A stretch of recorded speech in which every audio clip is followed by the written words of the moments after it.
Candidates in the race for U.S. Senate are trying to avoid a runoff. But the latest polling numbers show that none of them have more than 50% of voter support. Data from Qantas Insights shows that Congressman Mike Collins out front. He has about 33% of support from likely Republican voters.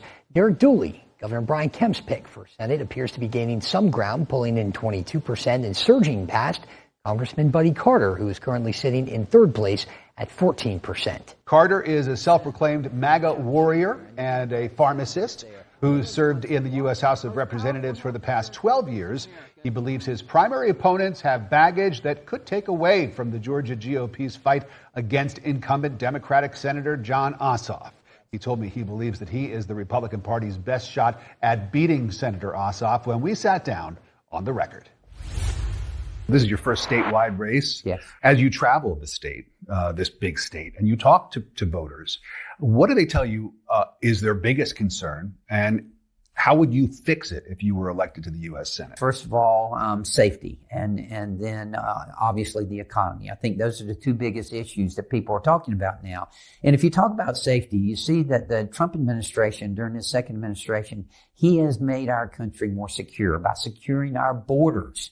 If you look at what he's done on the world stage, he's negotiated 8 peace treaties, including a peace treaty between Pakistan and India, 2 nuclear nations.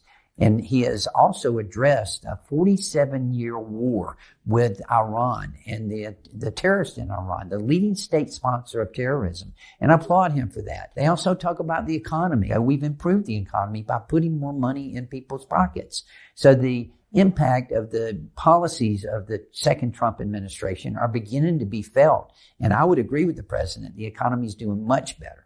Voting has already begun. When we take a look at some polling, though, we see that a majority of Republican voters are still undecided. So here's your opportunity. What's your pitch to them as they get ready to head out and cast their ballots? Well, there's a consensus among Republicans, and that is we've got to win this race. We've got to beat Jon Ossoff. He does not represent the values of the state of Georgia. He has voted against funding the Department of Homeland Security at a time when we are in a conflict with the leading state sponsor of terrorism in the world, at a time when we need the Secret Service, when we've had wildfires in South Georgia, people recovering from that. We need FEMA. We've lost the last 3 Senate races in a row. We lost David Perdue, Kelly Loeffler, Herschel Walker. We got to win. I can go toe to toe with Jon Ossoff. He won't be able to divert from his voting record. He'll have to compare his voting record with my voting record. If you look at the other candidates, you've got Mike Collins, who is under federal investigation for misusing taxpayers' funds. If he's our candidate, we lose. And the other candidate who has voted once in the last 20 years, then all of a sudden the focus goes away from being Jon Ossoff's voting record to being the fact that he's only voted once in the last 20 years. We've got to have a conservative like myself who is going to be able to win, who's going to be able to represent Georgia values. That's what's so vitally important. I've done it in the House for 12 years. I'll do it in the Senate. Let's talk a little bit about health care, because Georgia has one of the highest uninsured rates in the country. We've talked about Obamacare, for example, the Affordable Care Act, which I know you're not a fan of. I don't think any Republicans are. But we recently had a battle in Congress over extending subsidies for Obamacare. They went away, and the number of uninsured people here in Georgia and nationwide went up considerably. Right. What is the answer? Anytime you're having to subsidize a program, it tells you it's not working. And we're having to subsidize the Affordable Care Act. It's not working. We need a program that works. President Trump is on the right track here. He has proposed stop sending the money to the insurance companies. Start sending it to the individuals in the way of health savings accounts. And let them create a competitive marketplace where the insurance companies compete against each other. That's the way we're going to bring prices down, is competition. Right now, we've got 3 major insurance companies that are controlling the market, and it's causing healthcare prices to increase tremendously. We've got to have more competition. You know that the largest employer of physicians in America is United Healthcare, an insurance company that, oh, by the way, also owns a bank. We've got to break this up. I know you are a big supporter of the president's plans to close the borders. Are you in support of building more ICE detention facilities here in Georgia?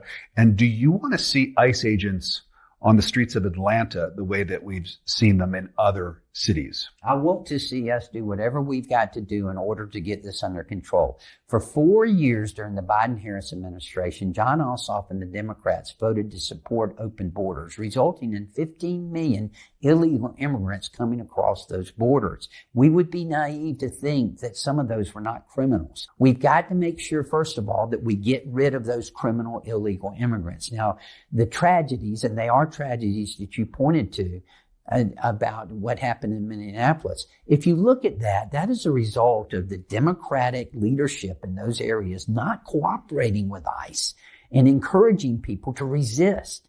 And that's what led to these situations, these horrible situations where Americans were hurt. We've seen it also in our own state. You see what happened at the University of Georgia with Laken Riley. See what happened in my hometown of Savannah, Georgia, when Dr. Linda Davis was killed by an illegal immigrant who was fleeing ICE, resisting arrest, and crashed into her, a beloved special education teacher. We teach our children that actions have consequences. These actions need to have consequences. And you can watch my full interview with Congressman Buddy Carter on the Atlanta News First app. Scan the code you see on your screen to download it now. And we're back with our panel. Okay, so the polls show Buddy Carter in third place now, with Derek Dooley jumping up into second place. And, of course, Mike Collins is still in the number one spot, which is pretty much where he has been, according to polls, all along here. How do you see this playing out? Yeah, certainly Derek Dooley is surging. I think Republicans are looking for that outsider. He represents that. And being endorsed by the most popular politician in Georgia, Governor Brian Kemp, doesn't hurt. And I think that you're going to see a lot of Republicans looking at him, taking him very seriously.